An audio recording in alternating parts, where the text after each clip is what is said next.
पावन पुराण की आरती अति पावन पुराण की धर्म भक्ति विधान पकान की धर्म भक्ति विधान पकान की आरती अति पावन पुराण की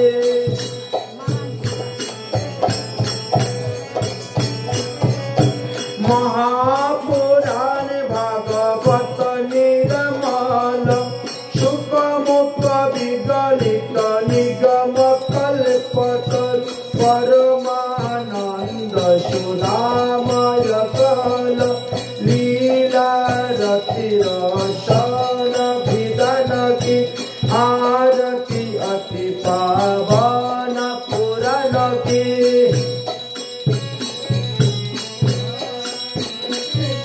कलिमल मत नीति ताप निर्वारिणी जन्म मृत्यु भय भव भयहारिणी शिव तत्व शत सकल सुखकारी सौमौषधि हरि चरित गान की आरती अति पावन पुराण की आरती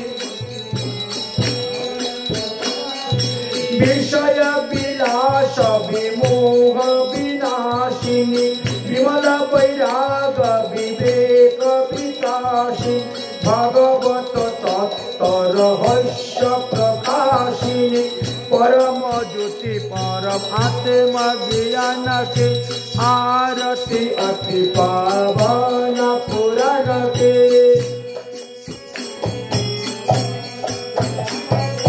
आरती अति पावन पुराण की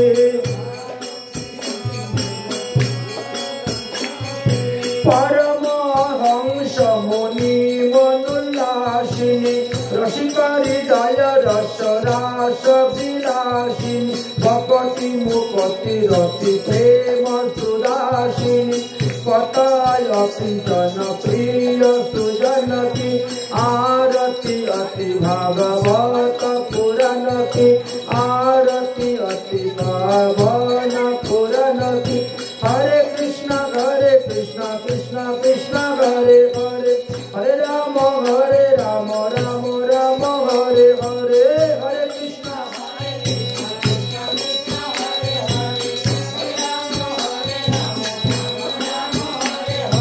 हरे कृष्ण हरे कृष्ण कृष्ण कृष्ण हरे हरे हरे राम राम राम हरे हरे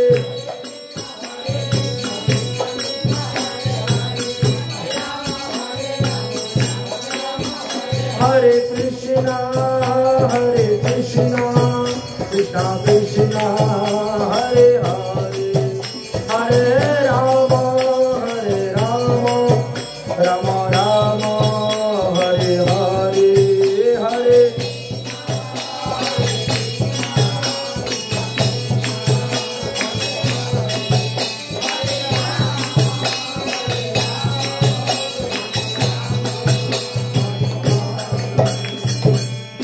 जय प्रसाद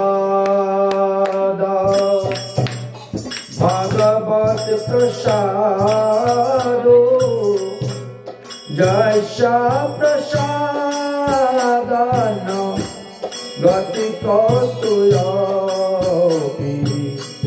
व्ययं स्तुवाम पश्य दशत्रिशन्दं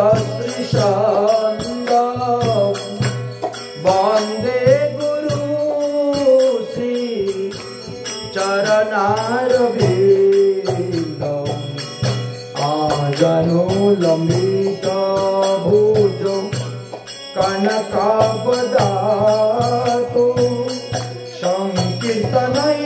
संकीर्तनैकपितरो कमलायताक्षु विश्वम्भरलिङ्गवरं युगधर्मपालो वन्दे जगत्प्रियकरो करुणा अवतार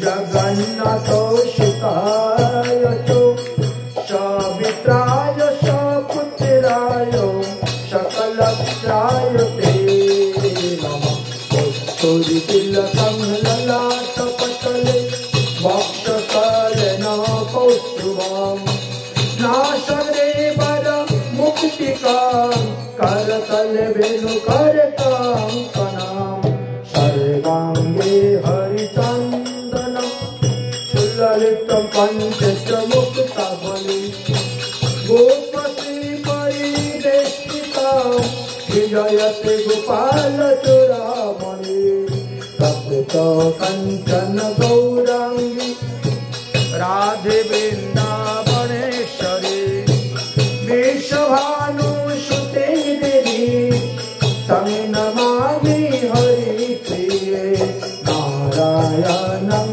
नमस्कृतं नारं चैव नरोत्तमं देवी सरस्वती व्यासेन ततो जयमुदीरये द्वादश वयसति शरमूर्ति क्षेमवर्णा दिगम्बरम् व्यासनन्दन सुखमुनिचरणे कोटि कोटि करत प्रणाम तुलसीका ननम जत्रो जत्र पद्मवनानि चो पुराणम पाठानम जत्रो तत्र सन्निहितो हरि हरि भक्ति पराजेतो हरिर्नाम परायणा दुर्वृत्तवा सुवृत्तवा तेषां नमो नमः पञ्चाकल्पतरुभ्यश्च कृपा सिन्धुभ्येव च पतितानां पावनेभ्यो वैष्णवेभ्यो नमो नमः जय रूप उष्णतनु भक्त रघुनाथ श्रीभगोपाल भट्ट दास रघुनाथ जय गोस्वामी करि चरणा वंदन जाग होइते विघ्न नाश अविष्ट पुराण सकल सुता वैष्णवमति बिंदरे हरि नमस्कार कृपा करी चरणे धूलि दाओ शिरेते आमार गमे प्रदीन वैश्य कलत्र पादेन गते मोह शक्तिपाचष्टि दानेन सन्तु सन्तु अवलम्बन शक्तिपाचष्टि दानेन सन्तु सन्तु अवलम्बन शक्तिपाचष्टि दानेन सन्तु सन्तु अवलम्बन। बोलो श्रीमद्भागवत महापुराण के श्री कृष्ण विद्वान रविदास जी की, श्री शुक मुनि की, श्री सुत मुनि की, परीक्षित महाराज की, शौनकादि ऋषिवृंदों की, आपन अपन गुरुदेव की, आपन अपन इष्टदेव की, भागवत सप्ताह ज्ञान यज्ञ की, सप्ताह यज्ञ प्रथम दिवस की जय जय श्री राधेश्याम। ओम नमो भगवते वासुदेवाय। श्रीमद्भागवतम महापुराणम प्रथम स्कंद प्रथमोध्याय मंगलाचरणम जन्माजस्य जतुन्नयाभितरतो सचारते विज्ञो सराटो तेजो वै ब्रह्मारि द्वयादि कवये मुज्जन्ति यं सूरय तेन ब्रह्महृदयादि कवय मुज्जन्ति यं सूरय तेजो वारि मृदां जथा विनिमयो यत्र तिसर्गः वृषा धाम्ना सेन सदा निरृतकुहकं सत्यं परं धीमहि।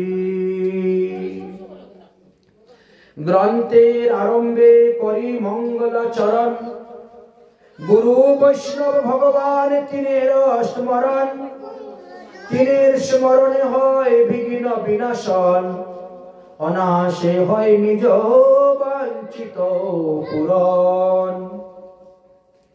তাই গতকালকে আমরা শ্রীমদ্ ভাগবত সপ্তাহ জ্ঞান যজ্ঞের মাহাত্ম্য কথা আস্বাদন করেছিলাম। আজকে হলো ভাগবতের প্রথম দিবস।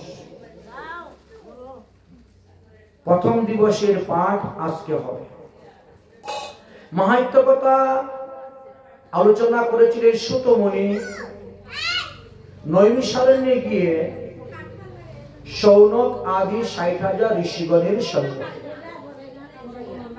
সেই মাহাত্ম্য কথা প্রসঙ্গ আলোচনা করতে গিয়ে চতুষ্ষণ এবং দেবর্ষি নারদের মধ্যে যে ভাগবত সপ্তাহের বিধিবিধানের কথা আলোচনা হয়েছিল, এই বিষয়ে গতকালকে আমরা বিস্তারিত আলোচনা শ্রবণ করেছি, আস্বাদন করেছি। তারপরে দেবর্ষি নারদ জিজ্ঞাসা করলেন, এই ভাগবত কথা শ্রবণ করলে পরে কারা কারা মুক্তি লাভ হবে, কাদের মঙ্গল হবে, কাদের কল্যাণ হবে, তদ বিষয়েও আমরা গতকালকে বিস্তারিত ভাবে আস্বাদন করেছি। তারপরে ধুন্ধুকারী গোকর্ণের উপখ্যান কথা শ্রবণ করেছি। এইভাবে ভাগবতের গ্রন্থের পূজা করে মঙ্গলাচরণ করে যখন আরম্ভ করলেন, তখন সেই স্থানে ভগবান শ্রীকৃষ্ণ স্বয়ং প্রকট হয়ে গেলেন। অর্জুন প্রকট হয়ে গেলেন, উদ্ধব প্রকট হয়ে গেলেন, প্রহ্লাদ প্রকট হয়ে গেলেন, সমস্ত দেবগণ প্রকট হয়ে গেলেন। দেবর্ষি নারদ তাদেরকে বসার জন্য অভ্যর্থনা করলেন, সম্মান করলেন, যথাযথ তাদের সকলকে পূজা করলেন। সেই স্থানে দাঁড়িয়ে সুখদেব গোস্বামী পাদ একটা কথা বললেন। ওইখানে সুখদেব গোস্বামী পর্যন্ত প্রকট হয়ে গিয়েছিলেন। ভাগবতের কথা যেখানে হবে সেখানেই তারা প্রকট হবে, কারণ এই কথাটা দেবর্ষি নারদের কাছে ভগবান প্রতিজ্ঞাবদ্ধ হয়ে আছে। দেবর্ষি নারদ বললেন যে, হে ভগবান, পৃথিবীতে আর যতবার যেই যে স্থানে ভাগবত সপ্তাহ জ্ঞান যজ্ঞ হইবে, আপনি যেভাবে আমার এই সপ্তাহ যজ্ঞতে এসে প্রকট হয়েছেন, সেইভাবে সপরিকরে সপার্শ্বদে এসে এই যজ্ঞ অনুষ্ঠানে আপনি উপস্থিত হইবে, আমাকে কথা দিন। ভগবান বললেন, তথাস্তু, তাই কথা দিয়েছে। তাই কলৌ ভগবতী বার্তা ভবরোগ বিনাশিনী। আমাদের একটা ভবরোগ আছে, ভবরোগটা বড় মারাত্মক রোগ। এই রোগ কিন্তু প্রাকৃতিক জগতের ডাক্তাররা ভালো করতে পারে না, কবিরাজরা ভালো করতে পারে না। এরা জ্বর, সর্দি, মাথা ব্যথা, পেট ব্যথার ঔষধ দিতে পারবে, ডায়াবেটিস, প্রেসার, সুগারের ঔষধ দিতে পারবে, কিন্তু ভবরোগের ঔষধ তাদের কাছে নাই। ভবরোগের ঔষধ একমাত্র সাধুগুরু বৈষ্ণবের কাছেই আছে, তারাই দিতে পারেন। ভবরোগ কোনটা? এই যে বারবার আসছি আর বারবার যাচ্ছি, বারবার জন্মগ্রহণ করছি আর বারবার মৃত্যুবরণ করছি, একে বলা হয় ভবরোগ, একে বলা হয় ভবরোগ। আমরা সুখের আশা করে যা করছি সেগুলো আমাদের দুঃখের আকার রূপে দাঁড়িয়ে আছে, আমরা বুঝতে পারছি না। হে মন, তুমি কি ভেবেছো সুখ, তুমি কি ভেবেছো সুখ, তুমি কি ভেবেছো সুখ, তুমি কি ভেবেছো সুখ। সুপথ ছাড়িয়া কুপথে গমন, সুপথ ছাড়িয়া কুপথে গমন, সুপথ ছাড়িয়া কুপথে গমন।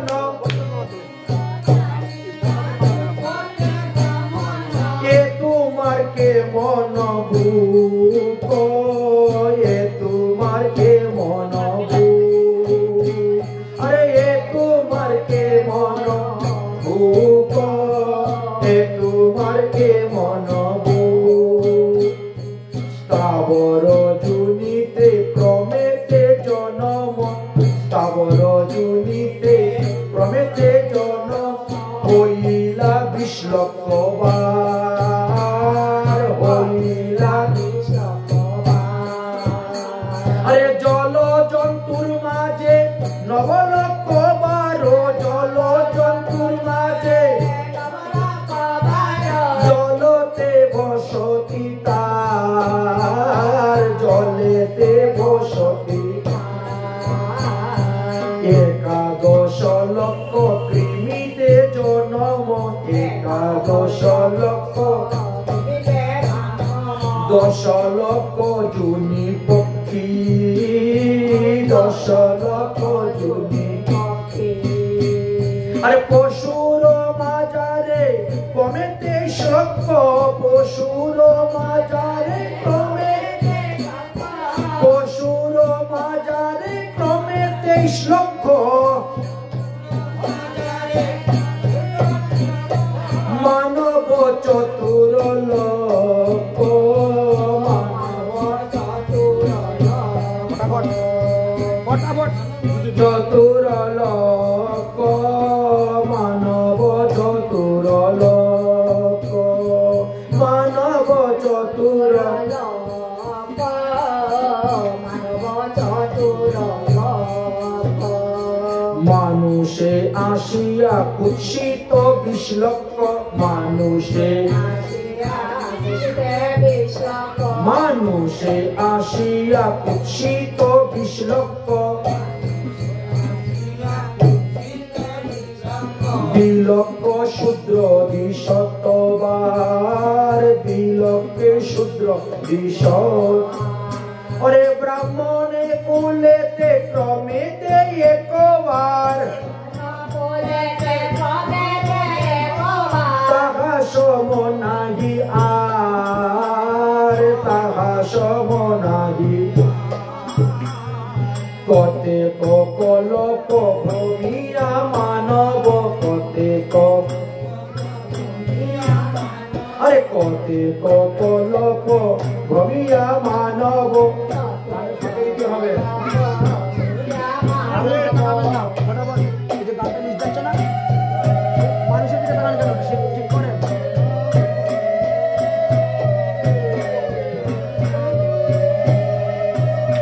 আরে কতেক কলপ ভ্রমিয়া মানব, কতেক এমন জনম পায়, এমন এমন জনমে পাপ করিলে, জমে কি ছাড়িবে তাই, জমে কি ছাড়িবে। আরে সমনে বান্ধিয়া পুনরইয়া যাবে, সমনে নরকে ফেলিবে তাই, নরকে ফেলিবে তাই। বদন বরিয়া হরি হরি বলো, বদন বদন বরিয়া হরি হরি বলো, অসৎ ভাবনা ছাড়ো, অসৎ তুমি অসৎ ভাবনা ছাড়ো, অসৎ। তাই সুতমণি সৌনকাদি ঋষিগণকে বলছেন, হে সৌনকাদি ঋষিগণ, এই মনুষ্য জন্ম লাভ করা খুব দুর্লভ। মনুষ্যের মধ্যে সাধুগুরু বৈষ্ণব হলো আরো দুর্লভ। আর সাধুগুরু বৈষ্ণবের কাছে আছে এই ভবরোগের ঔষধ। তারাই আপনাকে ঔষধ দিতে পারেন। যদি ঠিক মতো ঔষধ সেবন করতে পারেন, কুপত্য ত্যাগ করে, তাহলে এই এক জন্মে উদ্ধার হয়ে যাবে। জড়ভরত 3 জন্মে উদ্ধার হয়েছেন ভরত মহারাজ। প্রথম জন্মে রাজস্বী ভরত ছিলেন, ঋষভদেবের পুত্র। তারপরে গিয়ে হরিণ জন্ম পেলেন, আর তারপরে ব্রাহ্মণের পুত্র জড়ভরত হয়ে জন্মগ্রহণ করে 3 জন্ম উদ্ধার হয়েছে একটু ভুলের কারণে। হরির ভজন করতে গিয়ে হরিণের ভজন করেছিলেন, এটি তো ভুল। এই একটু ভুলের কারণে তাকে 3 জন্মে উদ্ধার হতে হয়েছে। তাই ভাগবত আমাদের শিক্ষা দিচ্ছেন। ভরত মহারাজ বলছেন, আমি যে ভুল করেছি বাবা, তোমরা সেই ভুল করিও না। কিন্তু আমরা জেনে শুনেও ভুল করি। কুকুর পুষতে খুব ভালোবাসি। আজকালকার একটা ফ্যাশন হয়ে গেছে। 30,000 40,000 টাকা দিয়ে কুকুরের বাচ্চা কিনে এনে ঘরে পালা হয়, পোষা হয়, কত আদর। ঘুমের থেকে উঠে এবার কুকুরের বাচ্চা নিয়ে যায় ঘুরতে, বিকালে একবার যায় ঘুরতে। আরে কুকুরের চিন্তা করে মরলে তো পরজন্মে কুকুর হয়েই জন্মগ্রহণ করবেন, তা মানুষ হবেন নাকি? হ্যাঁ, জীবে দয়া করে যেই জন সেবেছে সেই জন ঈশ্বর, না বলেন না? তো জীবকে দয়া করতে গিয়ে কুকুরকে দুধ ভাত খাওয়ান? কুকুরের জন্য আপনি ভালো ভালো খাবার এনে দেন। কেউ যদি বাঘ পুষে, বাঘকে কি রসগোল্লা খেতে দিবে? বাঘের খাদ্য কি? সিংহ কেউ যদি পুষে, তার খাদ্য কি? মাংস। তা আপনি একটা সিংহকে পালতে গেলে আপনি কতটা জীবকে হত্যা করবেন? একটা জীবের সেবা করতেছেন, সিংহের সেবা করতেছেন, তার বিনিময়ে সিংহের আহার যোগাইতে আপনি কতটা জীবকে হত্যা করতেছেন? তো জীবে দয়া তাকে বলে? তাকে বলে জীবে দয়া? কখনো না, ভুল সিদ্ধান্ত। তাই বলছেন, তুমি যে সুখের আশা করে দেখতেছ, আর সুখের আশার জন্য তুমি কি করতেছ? তুমি নীতিকে ত্যাগ করে রুচিকে গ্রহণ করতেছ। মৎস্য, মাংস, মদ্য আদি যে মাদক দ্রব্য আদি, এইগুলো তো আমাদের নিষিদ্ধ। যে সমস্ত বস্তু ভগবানকে নিবেদন করা যায় না, সেই সমস্ত বস্তু আমাদের গ্রহণ করা নিষিদ্ধ। সবাই গীতা পাঠ করে, সবার ঘরে গীতা আছে। ভগবানকে অনিবেদিত বস্তু খাওয়া হলো চুরি করে খাওয়া। তাহলে যে ভগবানকে না দিয়ে খায় সে চোরের দলের মধ্যে পড়ে।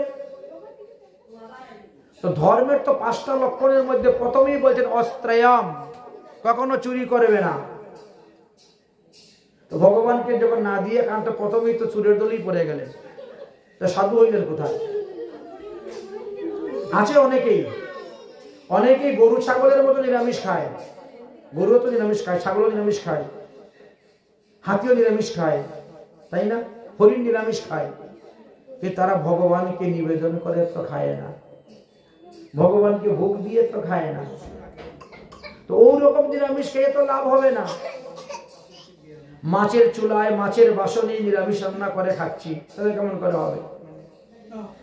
নিরামিষ খেতে গেলে নিরামিষ বাসন, নিরামিষ চুলার মধ্যে রান্না করে আপনি ভগবানকে ভোগ দিয়ে পাবেন, তাহলে আপনার কল্যাণ হবে।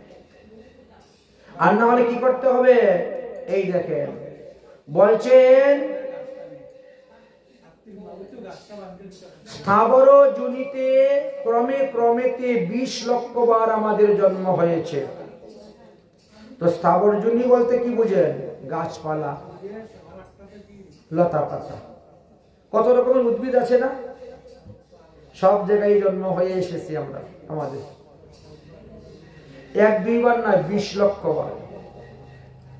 জলের মধ্যে আমাদের জন্ম হয়েছে 9 লক্ষ বার। তারপরে বলছেন নর্দমা, নালী, এই যে ড্রেন, নর্দমা নালীতে আমাদের 11 লক্ষ বার, কৃমি দুনিয়াদি যেগুলো জন্ম। পক্ষীকুলেতে 10 লক্ষ বার, পশুকুলেতে 30 লক্ষ বার, আর মানব কুলেতে মহাজন 4 লক্ষ বার বললেও ভাগবত বলছে কিন্তু একবারই মানুষ জন্ম হয়। নানা মুনি নানা মত থাকতেই পারে, তবে তিনি আবার ব্যাখ্যা করে বলছেন যে আমি যে 4 লক্ষ বার বলছি, এটা কোনো কোনো পুরাণে বলছে বানর, আর কোনো কোনো পুরাণে বলছে নর, নর বানর, বুঝেছেন? এখন হয়তো সেখানের প্রিন্টও লিখতে গিয়ে প্রিন্ট মিস হয়ে গেছে, বানর, বাটা বাদ পড়ে গেছে, নর হয়ে গেছে, অথবা বা বসে গেছে একটা সামনে, এই জন্য এরকম হতে পারে। তাই শ্রীমদ্ ভাগবতের সিদ্ধান্ত হলো 84 লক্ষ যোনি ভ্রমণ করার পর মানুষ একবার মনুষ্য জন্ম পায়। এইখানে মহাত্মা বলছেন যে না, একবার ব্রাহ্মণ কুলে জন্ম হয়, একবার ব্রাহ্মণ কুলে জন্ম হয়। এবং ব্রাহ্মণকে বলছেন যিনি বিষ্ণু মন্ত্রে দীক্ষিত তিনি ব্রাহ্মণ। যারা বিষ্ণু মন্ত্রে দীক্ষা গ্রহণ করে নেই তারাই শূদ্র। এটা আমার কথা নয়, শাস্ত্রের কথা। জন্মনাং জায়তি শূদ্র। মাতৃগর্ভ থেকে জন্মগ্রহণ করার সঙ্গে সঙ্গে আমরা সবাই শূদ্র ছিলাম। ব্রাহ্মণের ছেলেও শূদ্র, ভট্টাচার্যের ছেলেও শূদ্র, গোসাইয়ের ছেলেও শূদ্র। জন্মনাং জায়তি শূদ্র সংস্কারং দ্বিজরুচ্যতে। সংস্কার করলে পরে তিনি দ্বিজ হন, মানে দ্বিতীয়বার জন্ম।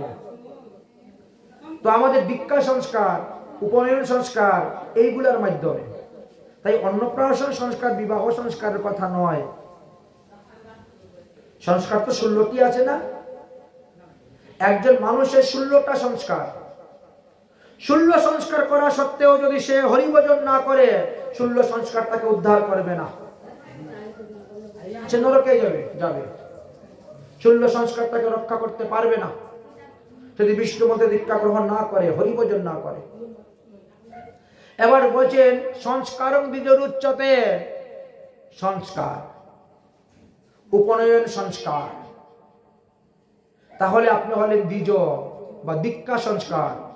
দীক্ষাকে বলা হয়েছে এটাই সংস্কার। কারণ এই জগতে ব্রাহ্মণ 4 ভাবে হওয়া যায়।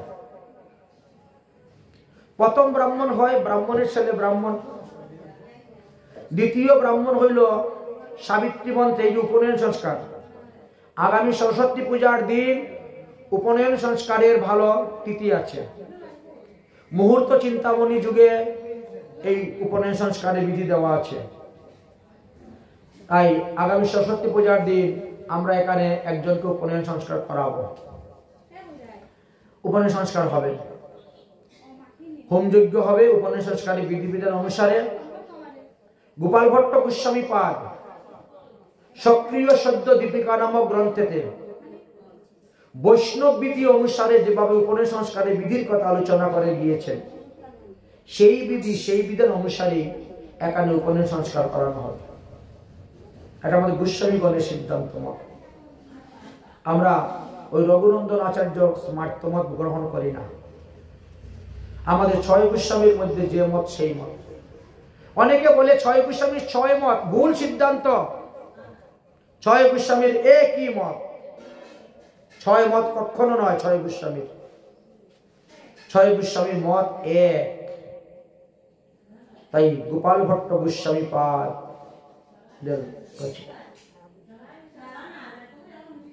আরো আছে কিছু কিছু গ্রন্থে আমরা দেখতে পেয়েছি।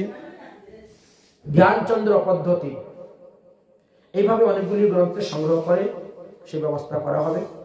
তো যাই হোক, কথা হয়েছিল ব্রাহ্মণ। এক হলো ব্রাহ্মণের ছেলে ব্রাহ্মণ, তাকে বলে শুক্রগত ব্রাহ্মণ, বীর্যগত ব্রাহ্মণ। দ্বিতীয় হলো উপনয়ন সংস্কার। উপনয়ন সংস্কার হলো সাবিত্রী মন্ত্র। আজকে থেকে তোমার মা সাবিত্রী দেবী, আজকে তোমার বাবা সূর্যদেব। সাবিত্রী মন্ত্রতে সংস্কার হয়, উপনয়ন সংস্কার। দ্বিতীয় হয়ে গেল।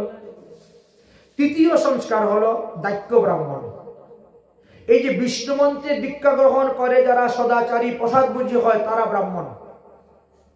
সে ব্রাহ্মণ, সে ব্রহ্মকুলে জন্মগ্রহণ করুক, ক্ষত্রিয় কুলে, বৈশ্য কুলে, শূদ্র কুলে, অন্তজ কুলে, যে কোনো কুলে জন্মগ্রহণ করুক না কেন, বিষ্ণু মন্ত্রে দীক্ষা গ্রহণ করে যদি সদাচারী প্রসাদভোজী হন তাহলে তিনিও ব্রাহ্মণ হয়ে গেলেন।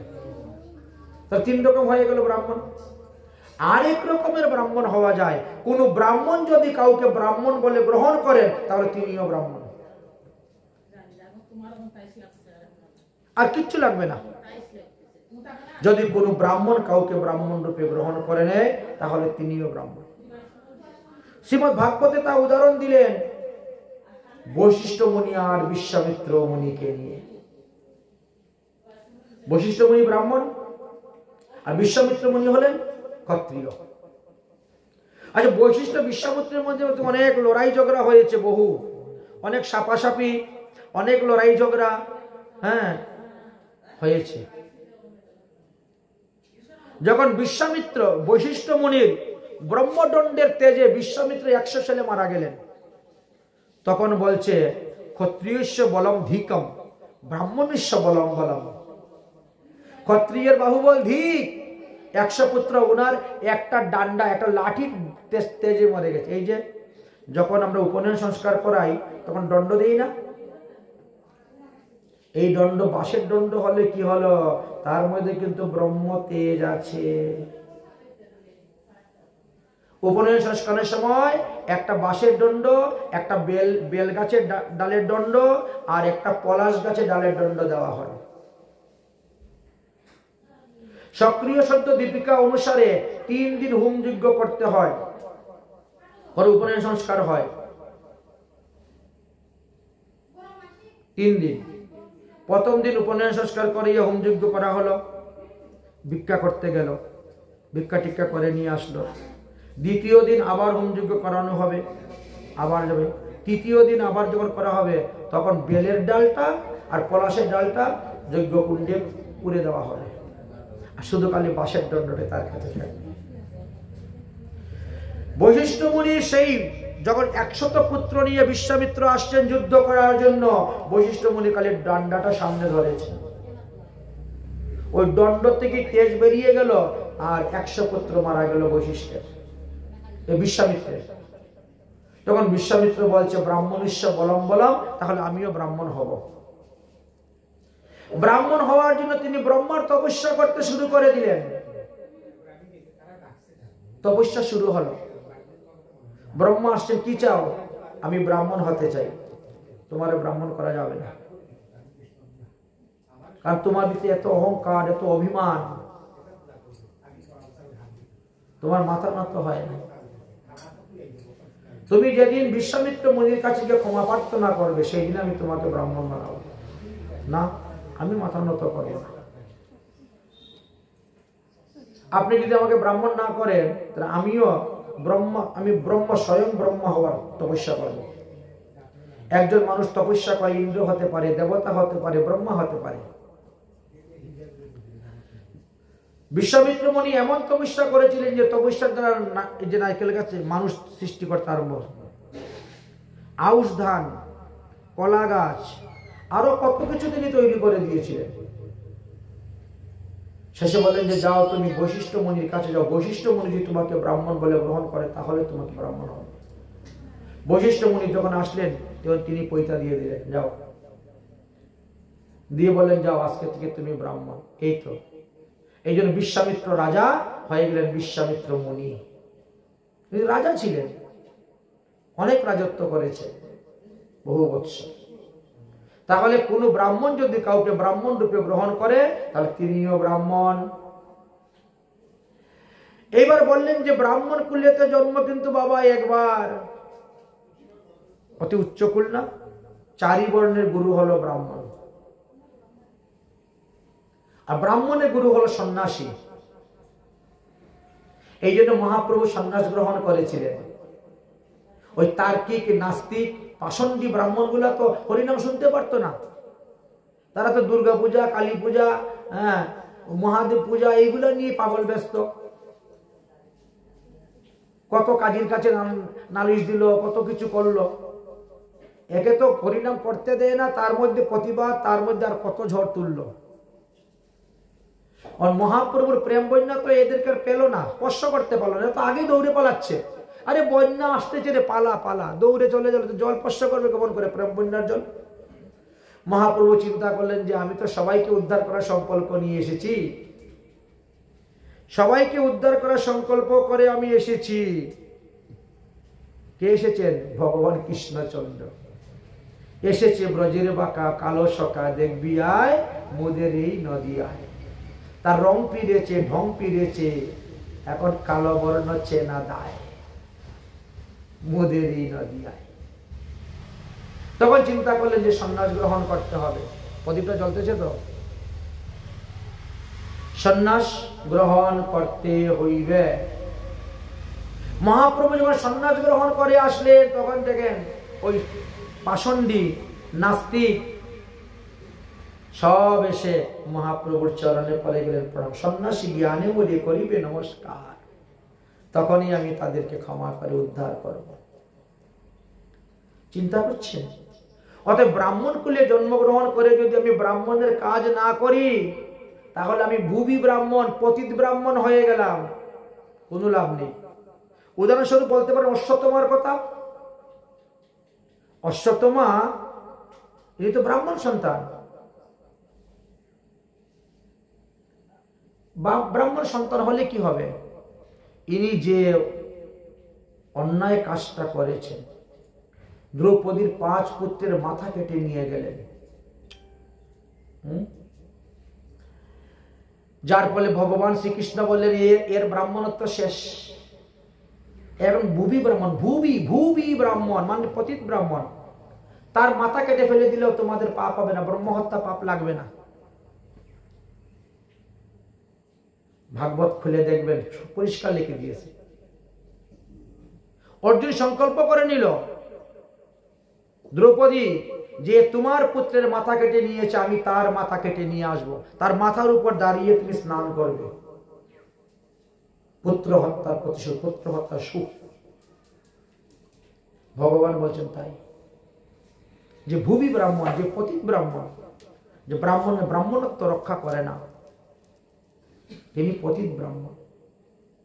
তিলক যদি নাহি দেখো বিপ্রের কপালে, শ্মশান সমতুল্য কপাল শস্ত্র হেন বলে। যে ব্রাহ্মণের কপালে তিলক নাই, তার মুখের দিকে তাকাতে নাই, তার সঙ্গে কথা বলতে নাই, তার হাতে খেতে নাই। কত গভীর গভীর কথা বলে গিয়েছে। কারণ বর্ণানাং ব্রাহ্মণ গুরু, তুমি ক্ষত্রিয় বৈশ্য শূদ্র 3 কুলের গুরু, তোমাকে দেখে বাকি 3 কুল চলবে, তুমি শ্রেষ্ঠ। যজ্জত আচরিতম শ্রেষ্ঠম তদানু অনুবর্ততে। তুমি তো বহু লোকের কুলগুরু, পুরোহিত মানে যজ্ঞ পুরোহিত তুমি, আচার্য তুমি, কুলগুরু তুমি, আর তোমার আচরণ দেখি তো ওরা শিখবে। এই জন্য দেখেন, গুরু আসনে বসা মানে বিরাট বড় দায়িত্ব। গুরুর আসনে বসা একটা বিরাট দায়িত্ব। যেমন দেশের রাজা যেমন রাজগদ্দিতে বসেন, সরকার তার উপরে কত দায়িত্ব থাকে, ঠিক তেমনি ভাবে একটা রাজ্যের দায়িত্ব, ঠিক তেমনি ভাবে গুরুর আসনে যিনি বসেন তিনার বিরাট দায়িত্বের কথা। তাহলে এই ভবরোগের ঔষধটা কার কাছে আছে? সাধু গুরু বৈষ্ণবের কাছে আছে, আর কারো কাছে নাই। আর সাধু গুরু বৈষ্ণবরা যেখানে যাবে তারা কি করে? ওখানে গিয়ে হরি কথাই তো বলে, ভাগবত কথাই তো বলে। আন কথা না কহিবে, আন কথা না বলিবে। সাধুগুরু বৈষ্ণবরা অন্যের সঙ্গে বাজে কথা বলেও না, আর অন্যের বাজে কথা শুনতেও চায় না। এই জন্য বললেন কলৌ তো ভাগবতী বার্তা ভবরূপ বিনাশী। এই কলিযুগে একমাত্র শ্রীমদ ভাগবত মহাপুরাণের বার্তাই আমাদের ভবরূপ বিনাশ হবে। অর্থাৎ বারবার জন্মগ্রহণ করা আর বারবার যে মৃত্যুবরণ করতেছি, এর থেকে আমরা উদ্ধার হব, আমরা রক্ষা পাব। অতএব এর যত্ন করতে হবে। কিন্তু আমরা কি করি? আজ করবো না, কাল করবো, তাই না? এখন দীক্ষা নিব না, আর একবার আসলে পরে দীক্ষা নিব না, না এখন না, বৃন্দাবন যাব, ঘুরবো, তারপরে দীক্ষা নিব। কত কিছু করি আমরা। শুভ কর্মতে বিলম্ব, আজকে না কালকে। অশুভ কর্ম কিন্তু সঙ্গে সঙ্গে করে ফেলি। এ আমাদের মনে হয় আমাদের মতো জ্ঞানীরাও করে ফেলছেন। আচ্ছা, রাবণ কি কম বড় জ্ঞানী ছিল? কত বড় পণ্ডিত ছিল রাবণ, চিন্তা করেন তো। দশরথের বিয়ের পুরোহিত ছিলেন। রামচন্দ্রের বাবা দশরথের বিবাহের পুরোহিত ছিলেন এই রাবণ। রামচন্দ্র যখন দক্ষিণ ভারতে রামেশ্বর মহাদেবের পূজা করছিলেন, তখনও তো রাবণই তো পুরোহিত। এখন চিন্তা করেন তো, সে তার ইচ্ছা কি ছিল? আমি লঙ্কার থেকে সিঁড়ি তৈরি করে একেবারে স্বর্গে যাব। যে কোনো লোক সিঁড়ি বেয়ে স্বর্গে যেতে পারবে। আর তো তার সেই ক্ষমতা ছিল, সব দেবতাদেরকে ঘোড়ার ঘাস কাটিয়ে এসে গেছে, এতটুকু পাওয়ার ছিল। যা গরুশালায় যা, গরুর ঘাস কাট, যা ঘোড়াশালায় যা, ঘোড়ার ঘাস কাট, সব দেবতাদের। আমরা যাদেরকে নম নম করি, পূজা করি, আর সে তাদেরকে ঘোড়ার ঘাস কাটায়। কতটুকু ক্ষমতা ছিল, পাওয়ার ছিল। সে ইচ্ছা করেছিল যে আমি স্বর্গে যাওয়ার সিঁড়ি বানাবো, কিন্তু না, আজকে না, কালকে বানাবো না, কাল না পরশু বানাবো। দেখেন, আর হলোই না, পরে মরেই গেল। স্বর্গে যাওয়ার সিঁড়ি বানানো আর হলো না। কিন্তু শূর্পণখা যখন এসে বলল, দাদা জঙ্গলের মধ্যে দেখে আসছি দুই মুনির সঙ্গে এক অপূর্ব সুন্দর মহিলা, ওটা যদি তোমার বউ বানাতে পারতাম, তোমার বাম পাশে বসাইলে এত মানতো, এত সুন্দর লাগতো। আমি গিয়েছিলাম ধরে আনতে, তোকে আমার নাক কেটে দিয়েছে।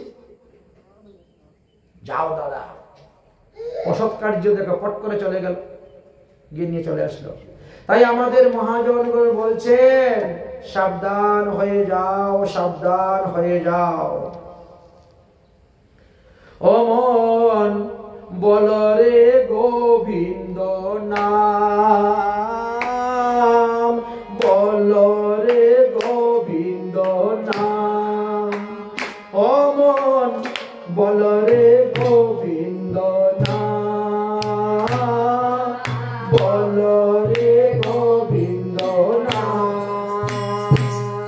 আরে আজ কাল করি কি আর ভাবিছ, আজ কাল করি কি আর ভাবিছ, আজ কাল করি কি আর ভাবিছ, আজ কাল করি কি আর ভাবিছ। কেবল বুঝিল কাম, কবে তোর বুঝিবে কাম রে, কবে তোর বুঝিবে কাম। আরে কবে তোর বুঝিবে কাম রে, কবে তোর বুঝিবে কাম। দুধ পানি নিয়ে চলে যাবো বলা যায়।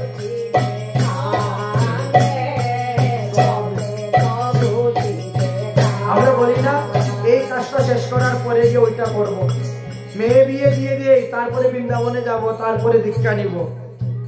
তাই বলছেন, ওরে আজ কাল করি কি আর ভাবিছ, আজ কাল করি কি আর ভাবিছ, কবে তোর বুঝিবে কাম রে, কবে তোর বুঝিবে কাম।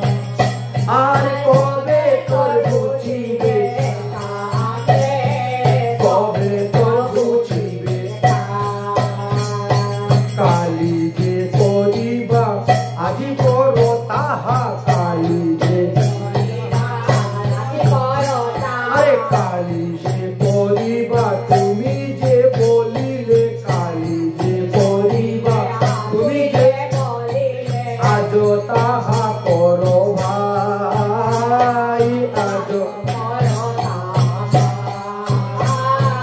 আজ যাহা করিবে এখনই করো গো, আজ যাহা করিবে আজ যাহা করিবা তাই এখনই করো। কি জানি কখন কি হয়, কি জানি, কি জানি কখন কি হয়,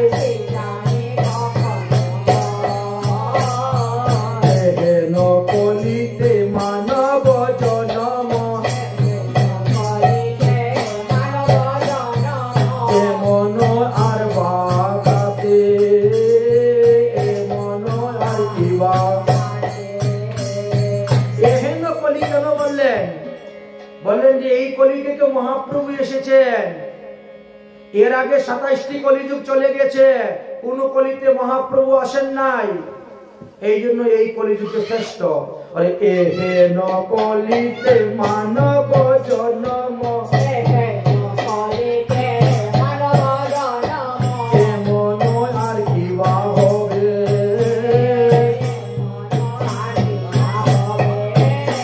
আরে হরি নাম দিয়া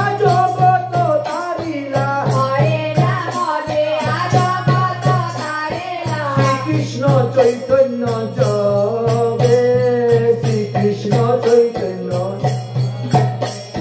সেই তিন যুগে আচার বিচার সেই তিন যুগের আরে সেই তিন যুগের আচার বিচার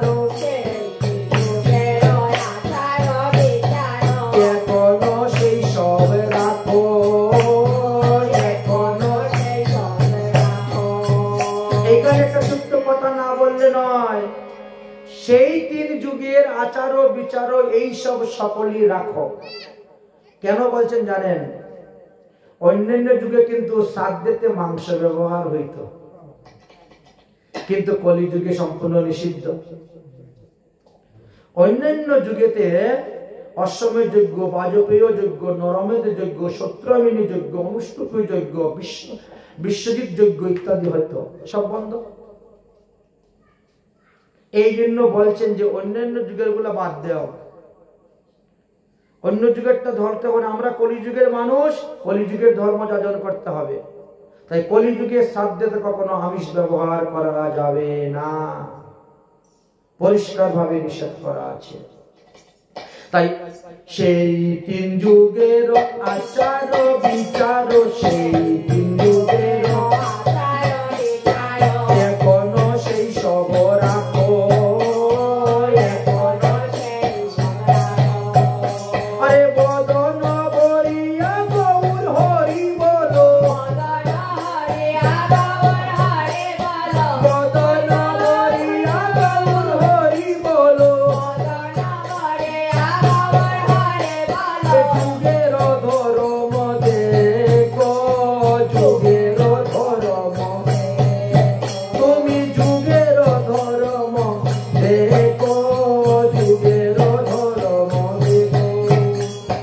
রসনা বদন বসেতে ভিতর রসনা বদন বসে রবি কেবল বলিতে হয় কেবল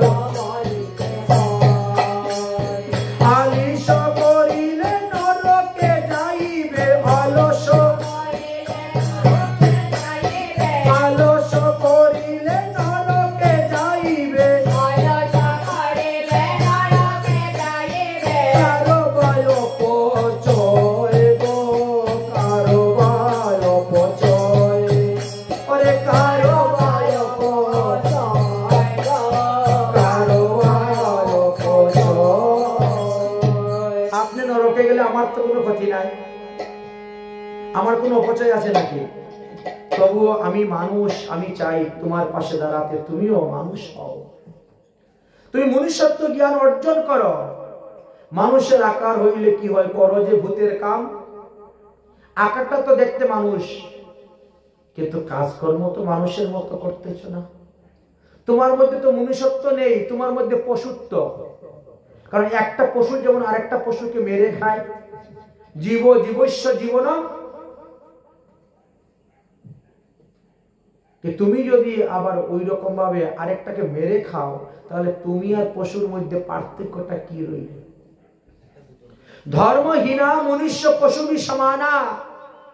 ধর্ম 5টি লক্ষণের কথা বললেন। কি বলেন? অস্ত্রায়ম, চুরি করবে না প্রথম। দ্বিতীয় বলেন মিথ্যা কথা বলবে না। তৃতীয় বললেন দেহকে সর্বদা পবিত্র রাখবে, শুদ্ধ রাখবে বলেছেন। চতুর্থ বললেন সর্বদা সত্য কথা বলবে। পঞ্চমে বললেন অহিংসা, কোনো প্রাণীকে হিংসা করবে না। এখন হিংসা না করলে কি তাকে খাওয়া যাবে? তাকে খেতে গেলেই তো তাকে মারতে হবে, বলি দিতে হবে, কাটতে হবে, তবে তো হিংসাই তো হলো। এই জন্য বলা হচ্ছে। তো এই 5টা প্রথমেই ধর্মের লক্ষণ বলবে।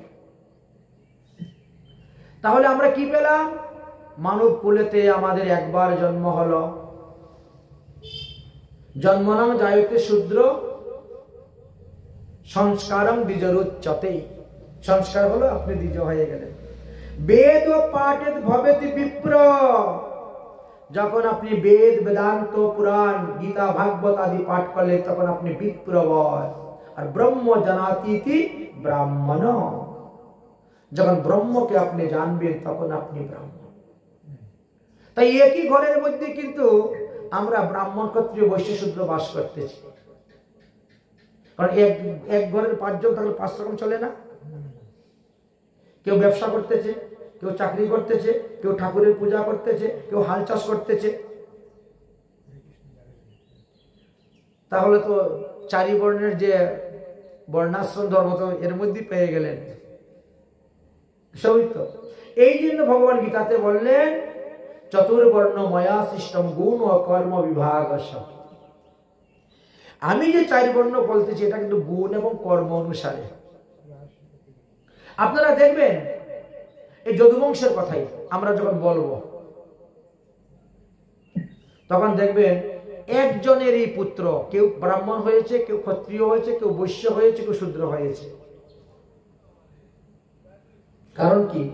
বাবা কিন্তু একজনই, পুত্র 4 জন 4 রকম হয়ে গেল, ব্রাহ্মণ, ক্ষত্রিয়, বৈশ্য, শূদ্র। কারণ ব্যবহার, আচরণ, কাজকর্মের কারণে। এই জন্য বলছেন গুণ এবং কর্মের অনুসারী তিনি ব্রাহ্মণত্ব লাভ করতে পারেন। 3 বর্ণের উপনয়ন সংস্কারের কথা তো শাস্ত্রে দিয়ে দিয়েছেন।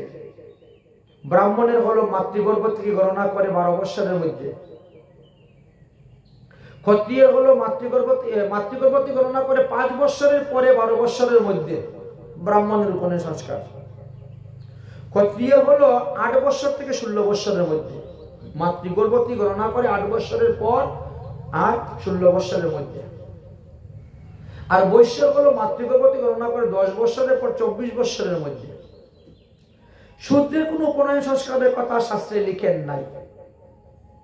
তবে বললে শূদ্র যখন বিষ্ণু মন্ত্রে দীক্ষা গ্রহণ করে প্রসাদভোজী হয়ে যাবে তখন ইচ্ছা করলে তিনিও আবার পৈতা ধারণ করতে পারবেন এবং তিনি সংস্কার হতে পারবেন। ব্রাহ্মণের কার্য, পূজা পাঠালি সবকিছু করতে পারবেন। যে কোনো শূদ্রকে যদি উপনয়ন সংস্কার দিতে হয় তাহলে আগে তাকে প্রসাদভোজী হতে হবে, সদাচারী হতে হবে, বিষ্ণু মন্ত্রে দীক্ষা গ্রহণ করতে হবে। তারপরে যদি ইনার ইচ্ছা হয় যে না আমি পৈতা ধারণ করবো তখন তাকে, এমনি তো পৈতার প্রয়োজন হয় না। কারণ নবগুণে ব্রাহ্মণ, শতগুণে বৈষ্ণব, তো পৈতাদি করবোটা কি আমি? আচ্ছা, পৈতার মধ্যে তো 9টাই তো গুণ।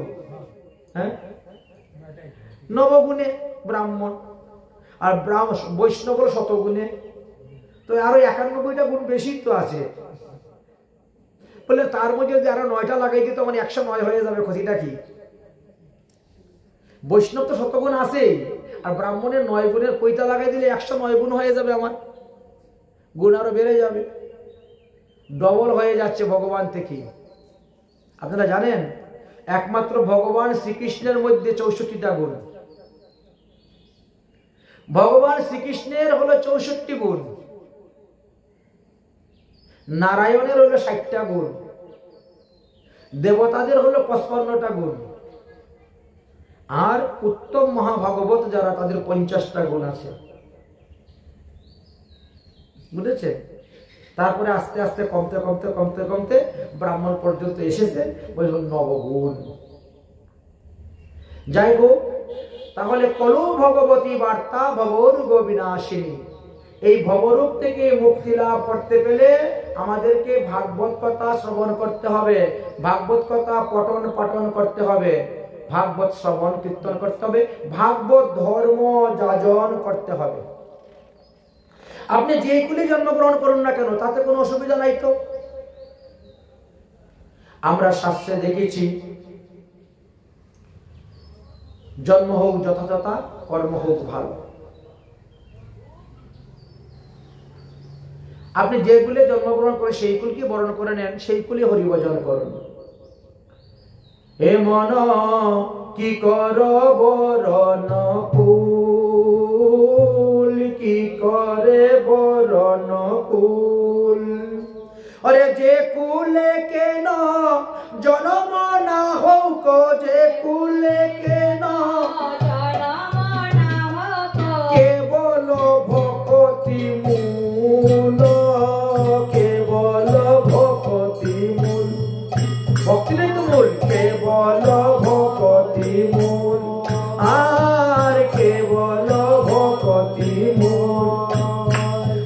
কপি কুলে ধন্য বীর হনুমান কপি কুলে ধন্য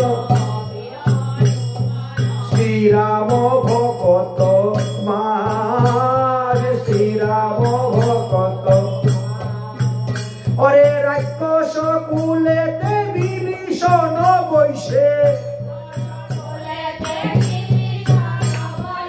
ঈশ্বর সবার মাজ ঈশ্বর সবার মা দৈত্যের ঔরসে প্রহ্লাদ জন্মিল দৈত্যের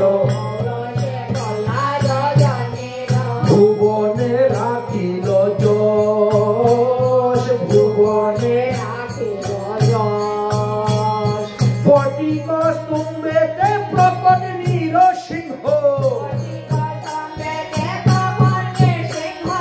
হইল যাহার বশ হইল যাহার আরে চণ্ডাল হইয়া মিথিল করিল চণ্ডাল মিত্রতা করিল গুহক চণ্ডাল গুহক